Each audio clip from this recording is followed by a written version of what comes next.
very strange self-esteem issue. Now maybe I ought to start being intense. I hate Miller being more intense than I am. I call my style the deadline style. Whatever comes out on time, that's my style. He's cashing a check and I'm sitting there doing the work at 3 in the morning. It was my normal grumble. Hate me, that's fine. Just be passionate. Love me, just be passionate about it. Don't be lukewarm. Don't tell me you want to see other guys. Daredevil has always kind of been the Grateful Dead of comics. So I was on board, from the get-go. But I wanted them to take it seriously, because I took it seriously. Worked out pretty good. 10-year overnight success. That's how it works. Yeah.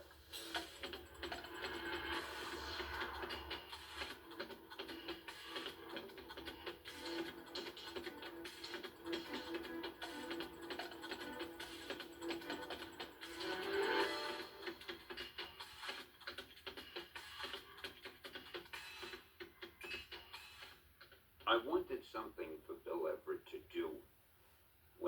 When we first did Daredevil, I said to myself, here's Bill, who had created the Submariner. He's one of the great talents in our business. And as far as I know, he isn't doing anything. I've got to dream something up for him. And a number of people had written articles in different papers and magazines about the fact that all of our heroes, all the ones that I had come up with, were flawed. So I thought, well, I got to find a guy with another flaw. That seems to be what turns people on. Strangely enough, I was afraid that there might be a negative reaction to a blind superhero, primarily among blind people. I felt they would feel, what's this guy trying to do? We can't do things like that. Is this some sort of a parody? And I was nervous about it. And then I was amazed to find we got more fan mail in the beginning from charities for the blind. They said that the people that we're involved with are so grateful that there is a blind superhero, and they love that idea. And oh man, what a relief that was for me. It felt good to get that kind of mail. It's a funny thing about Daredevil's costume. It started out being yellow. And I really am no authority on what color costumes should be. I used to leave that really to the people who did the coloring in our office. And a lot of people said, we don't like the yellow costume. So being a man who makes very profound decisions, I said, okay, how about red? Now that, I hate to disillusion people, but that is the amount of intensive study and thought and research and focus group meetings that we had in determining a color of a costume. People have said to me, did you ever imagine that Daredevil would last for 40 years? In all honesty, I never thought about it with any of our characters, because it's hard to describe, but in the days that we were doing all these superheroes, when we started them, all that we were concerned about was that the books would sell. So we were so involved and occupied with making every issue as good or better than the last, that the thought of what will these be like in 40 years, it never occurred to me, and I doubt that any of the guys was thinking of it at that time. What I always tried to do with Marvel was make it seem like a club, like an inner group that we knew about and the outside world wasn't even aware of. If you read Marvel, you were on the inside, you were hip, and it was sort of an exclusive thing, limited just to Marvel readers. And I tried to talk to the readers as if they were friends, not readers, so that not only, hopefully, did they enjoy the stories, but they enjoyed being part of the Marvel mystique, you might say. And I'm probably making it sound much more profound than it really was, but that's the way I looked at it. I wanted to know about the mysticism and the magic and the marvelness of Marvel. And they say if you build a better mousetrap, the world will be the path to your door, but the world will only do that if it knows the mousetrap exists. And I didn't want us to be doing these books in a vacuum, because, you know, comic books had no advertising budget, no promotion. There were no ads on television, on the radio, and newspapers. You just printed your comic book and it was out there. And I was sort of like Joan of Arc. I was on a crusade, a mission to let the world know about the marvelous world of Marvel. So in that sense, I guess I was a little bit of a huckster. To me, placing the dialogue balloons was very important because it's part of the artwork. A lot of people don't realize that. They just shove the dialogue wherever they have room.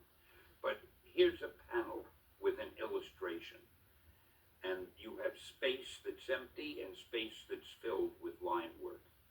When you put a dialogue balloon in with a pointer or a sound effect or a caption along the top or the side or the bottom, you're contributing to the artwork. That, in essence, becomes part of the illustration. I spent more time deciding where the dialogue balloons would go than I spent writing the dialogue. Writing the dialogue was easy. Sometimes I couldn't put too much humor in the story itself because it was a highly dramatic story and you don't want to break the mood. But I tried in things like the credits, and I wrote all those things. I wouldn't let anybody else touch them for years. Every credit was different than the one before, and I think I had more fun dreaming up those little gags for all the credits than anything else that I did, because I love writing humor. One thing I tried to do was always use a normal vocabulary in our stories. If I wanted to use a word like cataclysmic, or any word that belonged, I would. And it occurred to me that if kids were interested in a story and they came across a word that they didn't understand, they would learn what it meant just through its use in the sentence by osmosis, so to speak. Or if they had to go to the dictionary and look it up, that's not the worst thing that could happen. I was one of the luckiest guys in the world because I worked with the most talented artists you could ever find anywhere.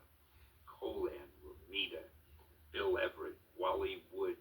I don't think I worked with Frank Miller. I think he came along after I left. And that's a lasting regret of mine because he too is wonderful. But we at Marvel were indeed fortunate. We had the best artists. I would give them just a notion of a plot, and they went off and running, and they would illustrate it. And it was a great working arrangement.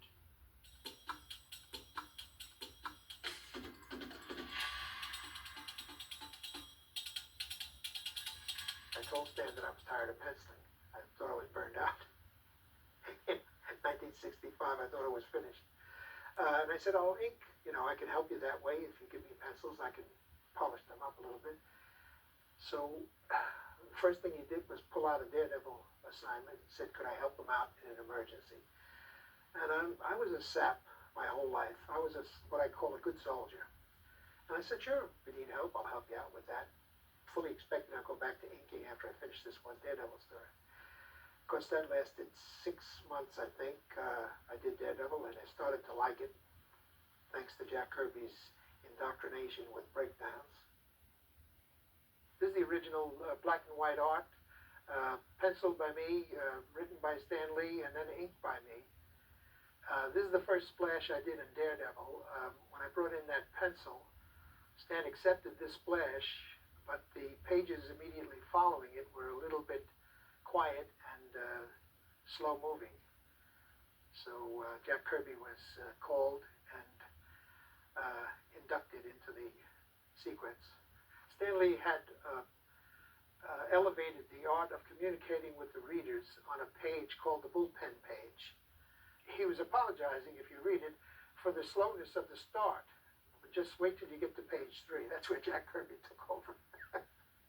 This is the Jack Kirby influence. In other words, instead of taking his clothes off and neatly folding them and putting them on a rack, he takes his clothes off, he quickly gets dressed, he prepares and he leaps out the window without even looking. And he just hopes he's going to find a flagpole or something to land on. Almost immediately, after seeing the way he paced it, how nothing is slow moving, everything is quick, bang, bang, bang. I caught on almost immediately. Stan didn't have enough time to script all of these things in advance, otherwise he would have. So what he did was, he would verbally or quickly dash out a half a page plot and send it to the artist. Mostly it was verbal, I think, just for time's sake. And the artist then would decide what to make a splash scene and how to introduce the characters and how to unfold the story, which was at first terrified me. But almost immediately, maybe in a month or two, I realized, holy mackerel, this is a much better way to do it. Comics succeeded despite doing it the wrong way. It should have always been done visually. Once we made it a visual medium, two things happened. Every artist had his own approach to storytelling, so you had more variety, instead of having a writer's personal approach. Secondly, Stan Lee discovered that after he had the silent drawings, he could now add balloons where he didn't expect to be able to add them. Sound effects could come anywhere he wanted. So he gained freedom. We gained freedom, albeit we gained a lot of time-consuming responsibility, but it also was much more gratifying, and we were able to put our stamp on the thing, and it was wonderful. If anything made comics boom, I think it was that accident of expediency. The Kingpin is my favorite creation. Stan's procedure used to be, he would leave me a little card on my drawing table saying, next month the character is going to be called the Kingpin. That's all. No description, no limitations. The sky was the limit. All the criminals, master criminals that Ditko and Jack Kirby had created had a similarity. They were all lean, mean-looking, mustached, with a felt hat and a striped suit. They're what I would call the established criminal type. So when he said the Kingpin of crime, I immediately was looking for the most different look that I could. So I fashioned him after a Wall Street tycoon baron type. John Jr.'s run on Daredevil is probably one of the most satisfying things that ever happened, because it turns out that I worked on Daredevil for a short period of time, but I felt like it was mine. He then took a run on it, quite a run. The thing with John Jr. is I didn't have to critique him, because the thing that mattered most was storytelling, which was natural to him. And that comes about from the fact that when I started Daredevil, he was about 9 or 10 years old. And we were plotting stories as a family. So help me, when we were driving to Cape Cod one time, 5 or 6 hours in the car, we were plotting Daredevil stories.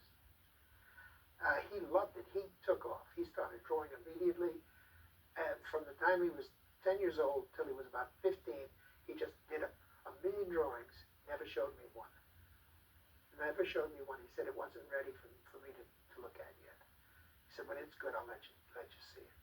And I never intruded. I had known that parents can kill a spark faster than anybody by overzealous following and informing and advising. No, I didn't want to do that.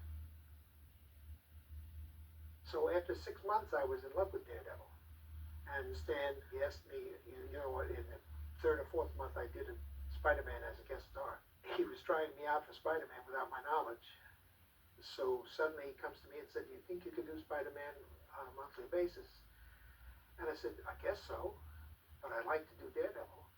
And he said, Steve Ditko's leaving Spider-Man, would you mind? And I figured, all right, I'll help him out with this. Again, the sap was there. And I really hoped I could get back to Daredevil. Somebody had told me that Daredevil's sales had improved while I was on it. And I was feeling great. I was saying, hey, wouldn't it be nice if I could move Daredevil up to be one of the top sellers? But I never had a chance to find out. So that run on Daredevil was like a blissful period of 6 months that I enjoyed myself tremendously. I loved that character. I still to this day think Daredevil's the best character Marvel has.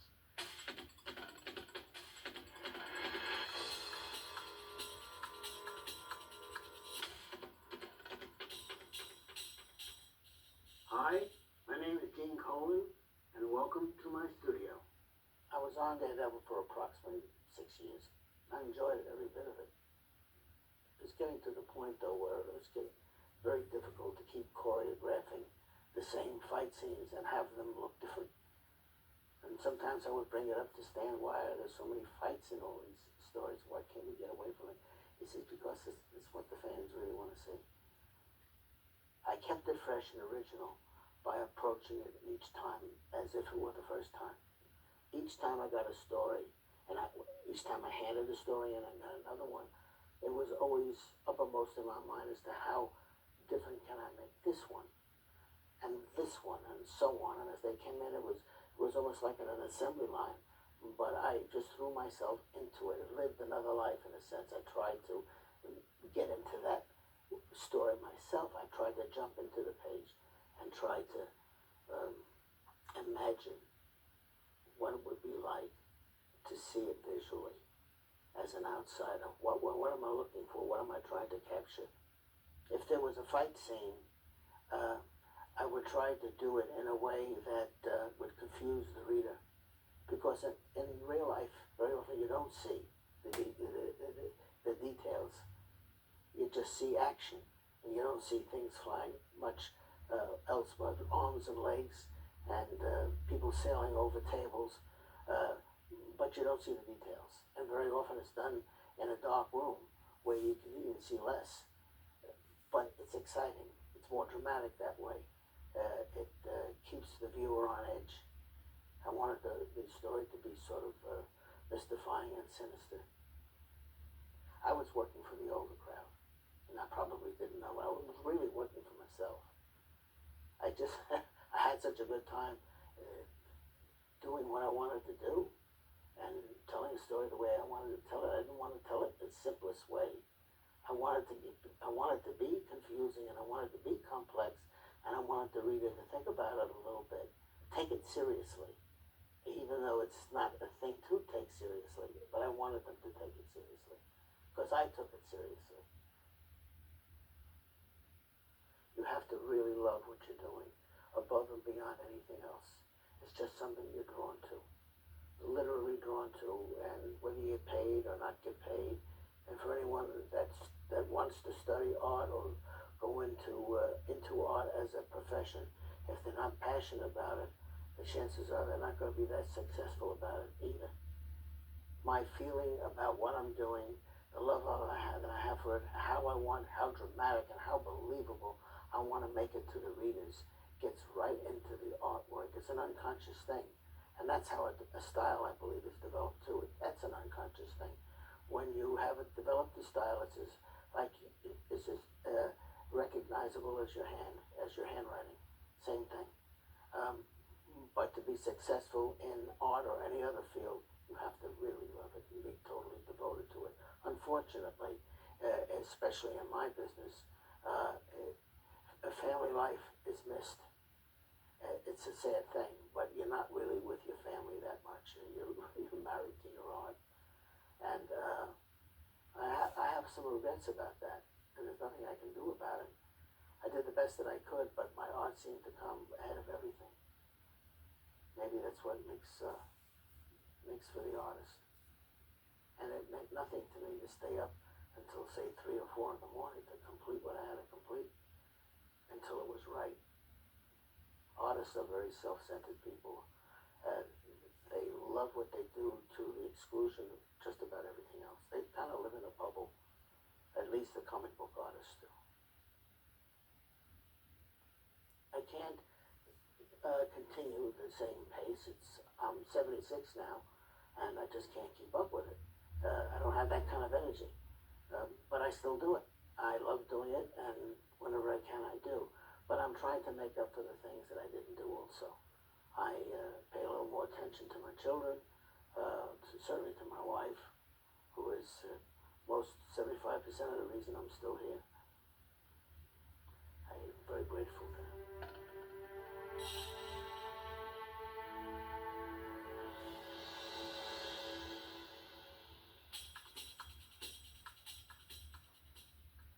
What I'm after when I draw my pictures is I'm after your guts. I want you to feel something. I don't want you to like me necessarily. It's like the same with my characters. And what I'm after when I draw is evocation. It's not pretty. I love beauty. I don't care about pretty.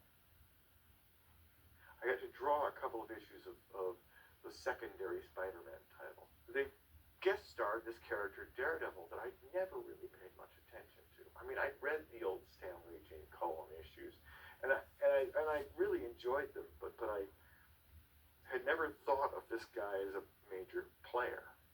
And this guy, Daredevil, I kind of dug him because, well, how many superheroes are known for what they can't do? I mean, Superman can fly and lift up buildings and all of that. Batman's ridiculously smart and he's got all the technology in the world. And Spider-Man can spin webs and swing across buildings. Daredevil, he's blind. He can't see. That's his distinguishing feature. I fell in love. This guy was perfect. He could be the perfect hard-boiled superhero. Along the way, I decided he had to be a Catholic because only a Catholic could be a vigilante and an attorney at the same time.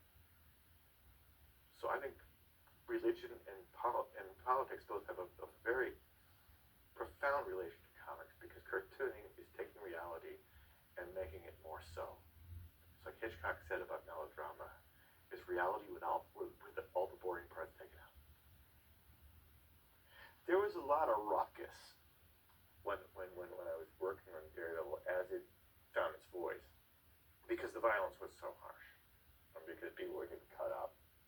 Mostly it was the harshness of it, the way that had a strong reaction from people because it was as if I brought whiskey into a playground or something. In comics, in comic books, in superhero comics, people have wasted an awful lot of creative energy and hard work looking for kids who aren't there. The audience who read Daredevil was not juvenile. They weren't. And I got this character who'd been pretty, I think even the most generous people would call it a grade B character. He was the poor man's Spider-Man. And everybody knew that. But I kind of saw this guy as being something much cooler. Matt's been the guy I punished for all my mistakes and sins. Because he really is, he is a flawed hero. In that he's a man who intends to do good and causes much damage. Matt should have been a villain. He had a horrible childhood. His romantic life is the worst. Well, sure, the girls look great, but they ended up dead or killing him or something. But somehow this guy redeems himself and moves ahead. He just doesn't give up. He's just like his dad. He was born again. What I was really at, it was I think the first of a series of works that I've been involved with, where I've looked at taking the machinery of the hero apart and putting it back together in leaner form, so it was more pure. An awful lot of the conventions of the superheroes comes from the fear that was generated in the 1950s by the Senate hearings and the Comics Code and all that censorious nonsense. In Born Again, I really wanted to just say, okay, once and for all, I know you guys were moving fast. I mean, I know you guys, I know Stan Lee, Bill Everett, Wally Wood, all the rest. I know we all have to work for a living, and I know you kind of bashed this one out, okay? But let's take a look at it. Let's take a look at what works. And the Catholicism angle worked. And the censors work. I mean, Daredevil is by far one of the sexiest hero comics. But beyond that, this lawyer vigilante thing, I mean, it's always been shaky. It's a fun contradiction, but it's a contradiction. And so I thought, break it down, destroy it, and then have the real deep hero emerge. And what I thought was the winning idea was I got rid of the costume for a good long time. And so that he wasn't wearing the tights, and you realize the hero wasn't the costume. The costume was just dressing around the hero. I introduced Elektra in the first issue of Daredevil that I wrote. I'd been waiting to bring her in. I thought there was something stupid about the way superheroes always had these normal girls for girlfriends. Why? I mean, why would there be a Lois Lane to Superman? Why wouldn't he be running around with Wonder Woman? I mean, she can match him. Why wouldn't these people be operatic in their romance the way they are in their combat? I mean, is there anything more insipid than seeing some superhero in a love scene and all of a sudden he's just another guy who looks like us in a bed naked? Now, these people bring down buildings with their passion. That's what they do with their fights. And Daredevil needed a romance that was worthy of him, of his passion and his physicality. And Elektra is such a good Greek myth from the house of Atreus. Agamemnon is her dad, and as a vengeful force. And also, Freud named a complex after her, and she's got issues. And I just expanded upon that. And also, I mean, it was just an exploration of what I guess superhero sex would be like. I've been writing Daredevil for a few months when I told him I wanted to steal the Kingpin away from Spider-Man. And that was risible at Marvel. Who the hell wants the Kingpin? He was the Jackie Gleason of supervillains. I mean, he might as well have been called Fat Man. Because what he mainly did was he used his belly to fight Spider-Man. He was not known as the most brilliant achievement of the Stanley regime, okay?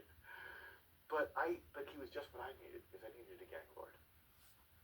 And my colleague John Byrne took me aside at one point, and you know, as he was doing his X-Men run, and we were just having a ball being rivals at the time, and he said, you know what you gotta do? You gotta do this. You draw this guy the way he's been drawn for the whole first issue he's in. And I went, yeah.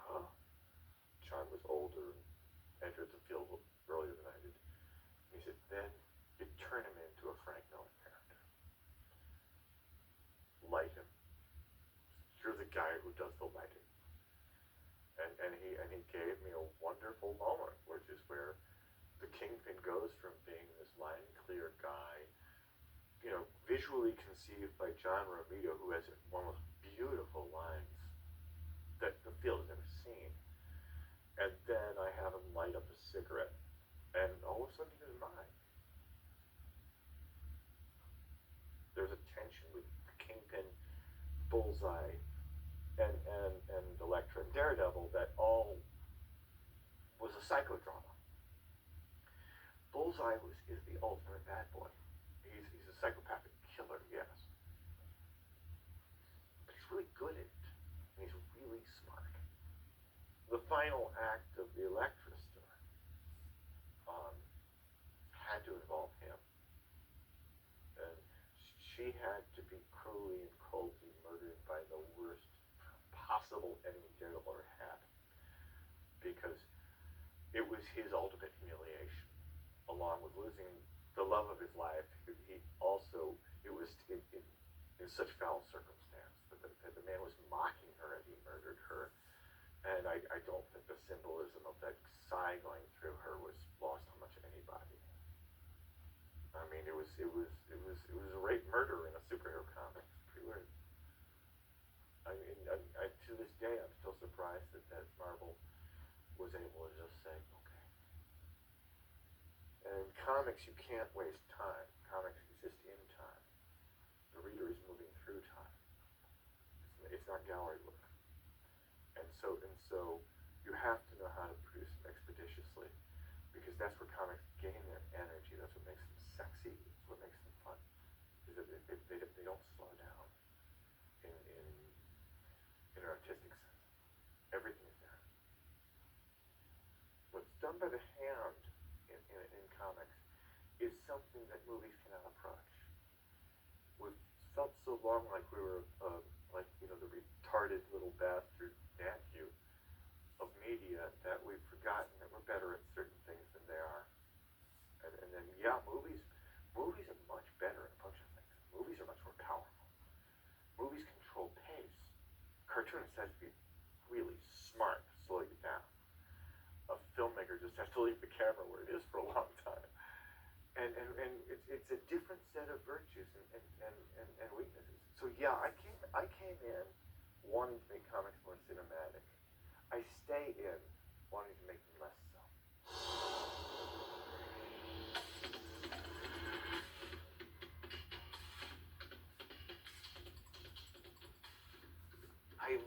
First became the artist on Daredevil because I had gotten either kicked off or I quit the X-Men. And I had this crossroads in my mind where I didn't know if I wanted to be a cartoonist anymore. I was really fed up with the industry. And it wasn't because of comics itself, it was personalities. The guys I was dealing with were boneheads, to say the least. At any rate, Ralph Macchio asked me if I wanted to do Daredevil. Simple as that.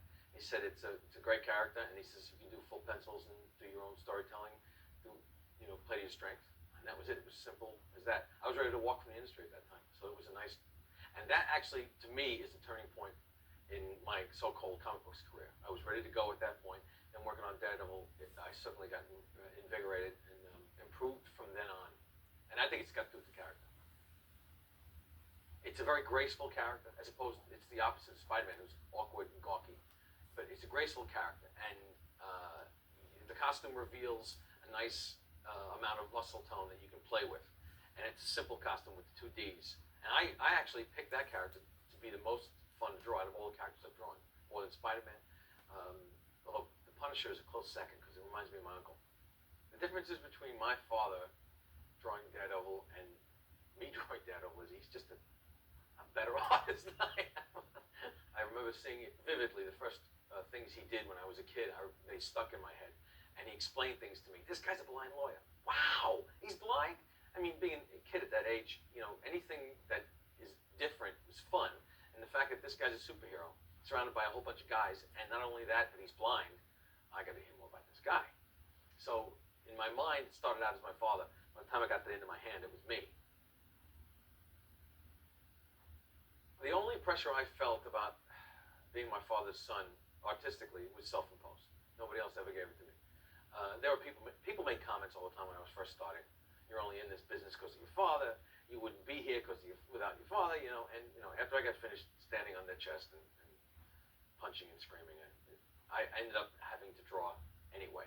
And I was in my own mind, I wanted to be as good as my father. And if you're going to strive to be better or as good as someone, why not strive to be somebody that's great? So it was self-imposed, and yet it gave me a great incentive to work harder. I call my style the deadline style. Whatever comes out on time, that's my style. And that's the truth, because I've always been so greedy. You try and work fast enough to pay the bills and so on, and I want to own a certain car. And if nobody else in the industry says this, if they all think that it's an important medium, that's cool. But it's a money medium. You make money. It's part of the life. And at the time, I was getting paid nothing page-wise, just like everybody else that starts out. So you tend to work on speed. Excuse me. You tend to work with speed. That sounds terrible too. Speed is important to me. Drugs have nothing to do with this. The quicker you are, the more money you make. So I only developed a style as far as how quickly I could work. Whatever came out, that's all I was conscious of. I was never copying anybody else. I was trying to emulate my father, but that was impossible. You do anything every day for 26 years, 12 hours a day, you're going to get good at it eventually. If there was a change in the way my artwork looked, it wasn't an effort. It just happened. And I hear that I have blocky-looking characters and bulky-looking characters. If that's the style, so be it. And if it's not consistent, again, I'm not conscious of it. So it might just be what I ate on a Sunday. Whatever comes out on Monday depends on what you eat over the weekend. Who knows?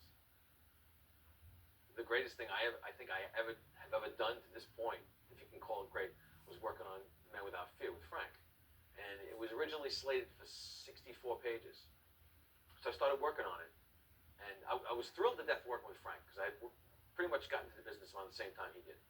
And his work was just fantastic. And as a writer, it's even better than his artwork. And it was started out 64 pages. I got about 40 pages done. He says, I got an addendum. He calls me up and he says, I have an addendum. I'll throw him a couple of pages, which ended up being 80-something pages. In between page 43 and 44, there was 80 more pages. It ended up being 144 pages, this thing. And he says, listen, you won't see Daredevil in costume until the end of the book. And I said, okay, let's go with it. And it was more fun and more rewarding than anything I ever did because it was, if there was ever a weakness in my storytelling, even to that point, it was flushed out working on this because you couldn't do anything but storytell in this. First thing is, as soon as the mortgage bill comes in the mail, my ass is just nailed to this spot. On a serious side, Jack Kirby said, sit down and do the work and then stop. You're basically working on commission. Ask any commissioned salesman or any commissioned worker in this world what it's like knowing that if you don't work that day, you don't get paid. That's a scary feeling. And we don't get sick days because you work at home. You're supposed to be taking care of yourself. So I take the vitamins and I drink a ton of water. Although I do have to get up quite a few times during the day. When you drink a lot of water, you have to get up out of your desk.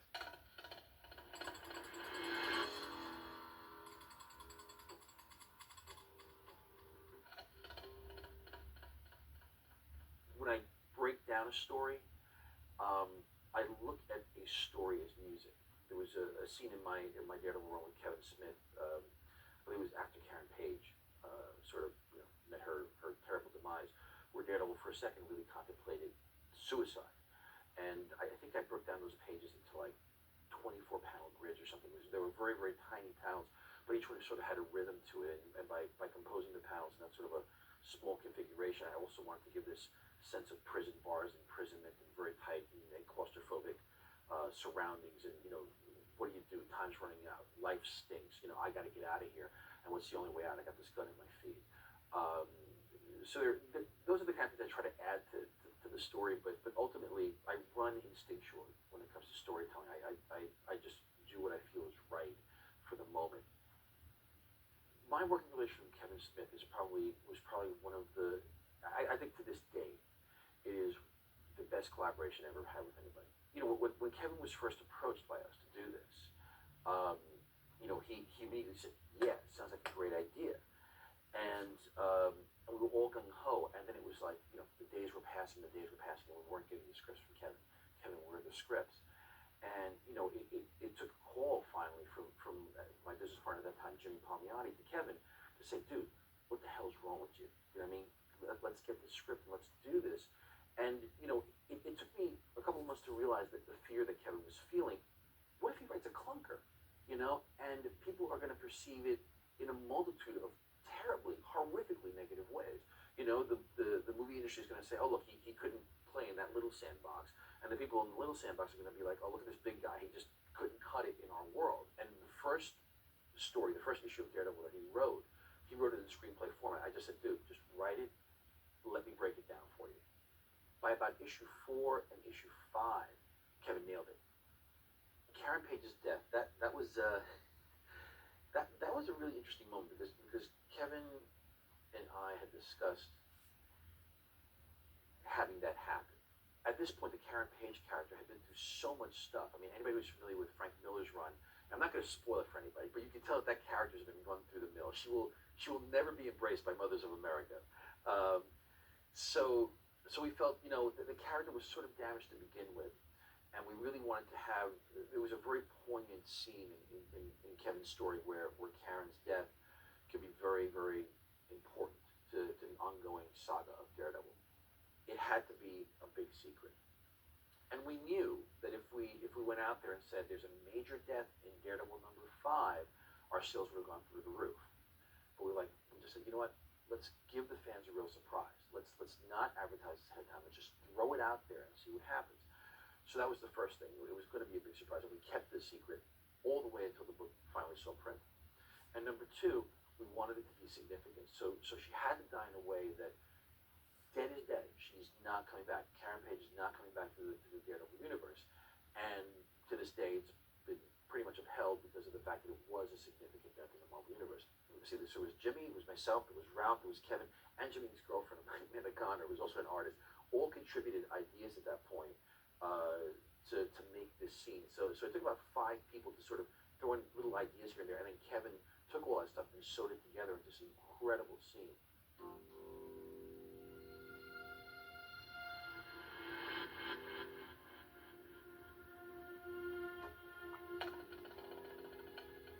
When Kevin sent me the final script, I called him up and I said, okay, I'm a woman. And he's like, what do you mean? I'm like, I cried. He's like, you are a woman. As editor-in-chief of Marvel right now, I'm responsible for a lot of the look, a lot of the way the books are, the overall look of the coloring, the kind of artists we hire, more importantly, the kind of writers that we look for, the way we tell our stories, and then the other part of this job, which I really wanted to sort of get a hold of. What made Marvel special was that Marvel had a public face when Stan Lee was here. Okay, and in no way, by the way, am I ever comparing myself to Stan Lee, because Stan Lee's a mutant. Okay, I just want you to know that, because he does have a superpower, and Stan's superpower is that if you ever met Stan, okay, you can meet him for 10 seconds, and he'll say, hey, how you doing? Put a hand on your shoulder, and you feel like you've known him forever. Stan had that amazing mutant power. I don't have that. But what I do have is I have the internet at my disposal, and I have a big mouth, and I'm very opinionated. At Marvel, we're sort of like the hot-blooded Latin family. We're the Sicilians, you know what I mean? We're out there, we're yelling at each other, and DC's very waspy, they're very proper, they're very dynasty, so to speak. And that's really the big difference between the two companies. And that was the other thing that I sort of wanted to reinstate, that there was this sort of like ridiculous detente between DC and Marvel for like the last few years, where they were doing crossovers, they were doing this thing called amalgam, where they put their characters together, and it's like, oh God, it bore me to death. And I remember what was cool when I was growing up was the fact that it was DC or Marvel, man. You belong to one gang or another. It's healthy to have kids at the store or at the bookstore, at the comic shop, wherever it may be, talking about it, and disliking one company or another or whatever. But they're buying anybody's books. But the important matter is they're passionate about something. And if it's passionate about loving Marvel and not loving Marvel, that's great, because to me, being passive is just that.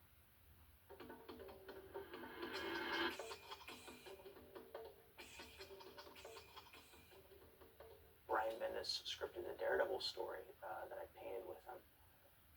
And what I'll try to do is I'll try to make it so that it is indistinguishable, the writing from the drawing.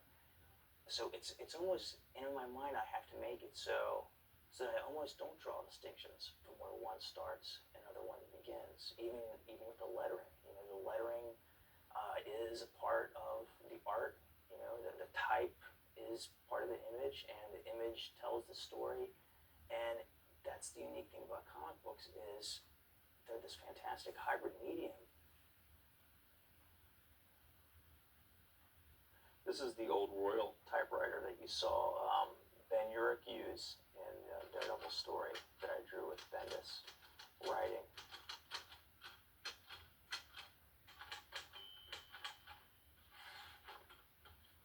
For a lot of my collage stuff, I save a lot of the things people send me or things that I find. I end up somehow using it, in my work. People send me a lot of things. I get a lot of. This is where I keep all the fan mail. People send little boxes. This is. Sometimes I'll paint something large, and then I'll reduce it and put it on a transparency, and I can sort of collage it together with some other things. Try to make a nice contrast between how much is very specifically rendered and what's realistic, with the contrast of what's a little bit more ambiguous and abstract. Because when you're working on this, after a while you sort of realize if you make everything, if you give the audience 100% of everything, there's a certain point where they don't have to think about it anymore. So what I try to do is I try to give them just enough where they finish the idea in their mind. Writing and drawing and painting, that's the idea. The more you do that, the more you realize it's like a conversation with the reader. There's more of a give and take. There's a photo reference here. This is from the Daredevil story. It's me posing as Matt Murdock, and there's me as Ben Urich.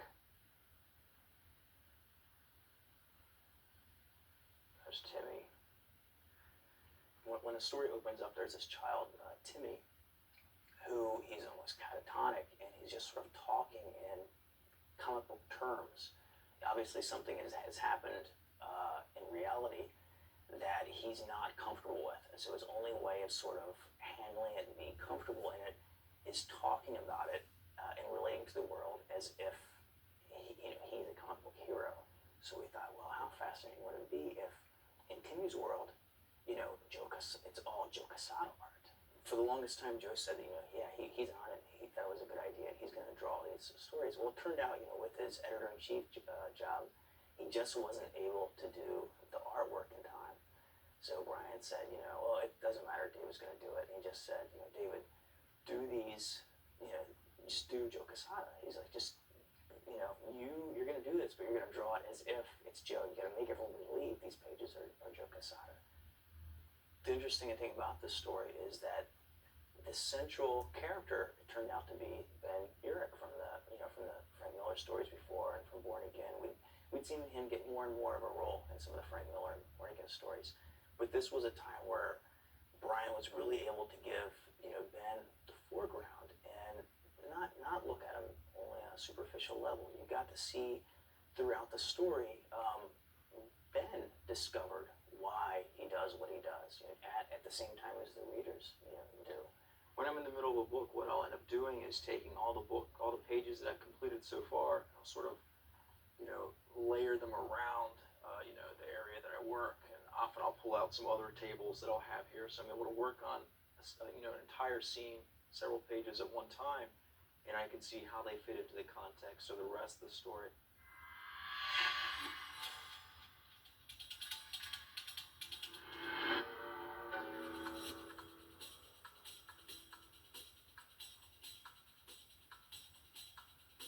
Frank Miller was on Daredevil around the time I was at my most formative and most impressionable age. He was just developing the cinematic style, and I was at this age where I was like craving just that thing. I was looking to be moved by comic art, and I'm coming from a world of George Perez and these other very mainstream but very stylized artists, and Miller's stuff was rougher and angrier, and it was an emotion I wasn't used to getting from a comic book.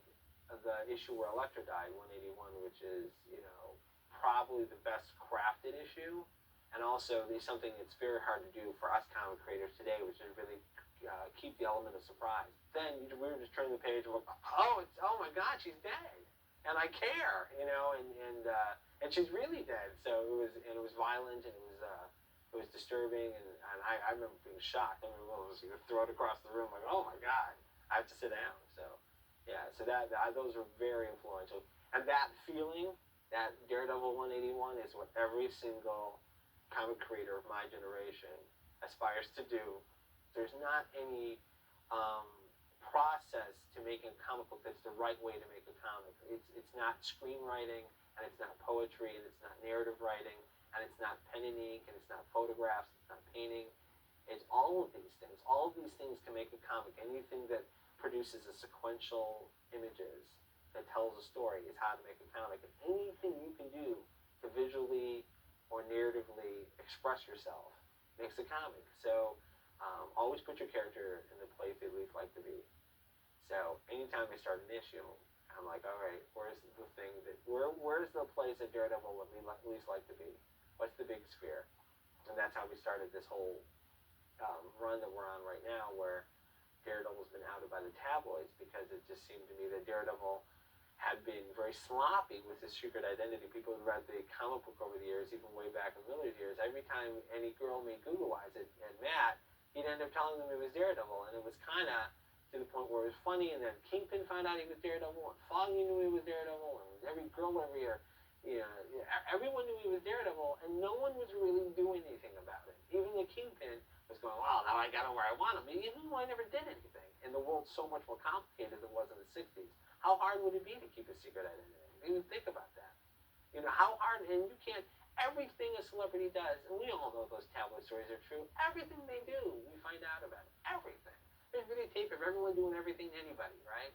So, I go, here's the story of a modern society superhero. It's really telling. and see how he deals with it, and see where Matt's character is.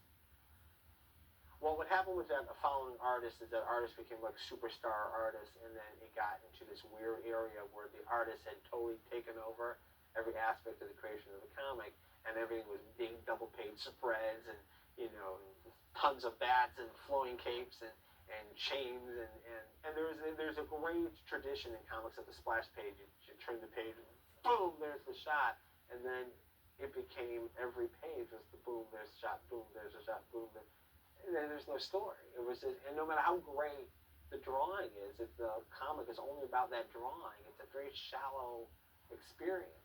I was actually working at a comic store during this period. I was in college, and I was working at a comic store, and people come up and not remember if they bought a particular issue, and it was like $5 an issue, and they'd be like, "Did I buy this?" I'm like, "Wow, if I took $5 out and slapped you, you'd remember." So, and I remember, well, they're not having any kind of experience. They're not, not a real experience. What we're in now is very writer oriented, and what you get there is, from the most basic level, the what's attracting to the comic book is an idea or a series of ideas, and that's so much more captivating than a pinup.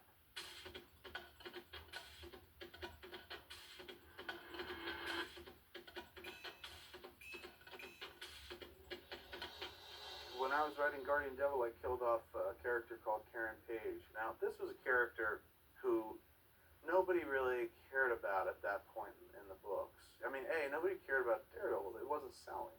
And B, people didn't really care about Karen anymore. Daredevil had had affairs, of course, with Elektra and Typhoid Mary and, any number of chicks. He was kind of a pussy hound of sorts in the comics, which was another really kind of interesting aspect of his character that set him apart from most superheroes. So we killed her off, man, and you would have thought that we, killed Christ. It was insane, the kind of reaction people had to it, the bad reaction people had. How dare you kill off a character who's been around longer than you, that character's older than you. And it's like, hey man, nobody, cared about the character lately to begin with. But it proves that you should never go mucking with comics continuity. Boy, you tend to tick off people you didn't know existed. When we were working on Guardian Devil, I had zero interest in touching Elektra. It was bad enough we were touching Daredevil, which, we'd all felt was Frank's character and will forever be Frank's character.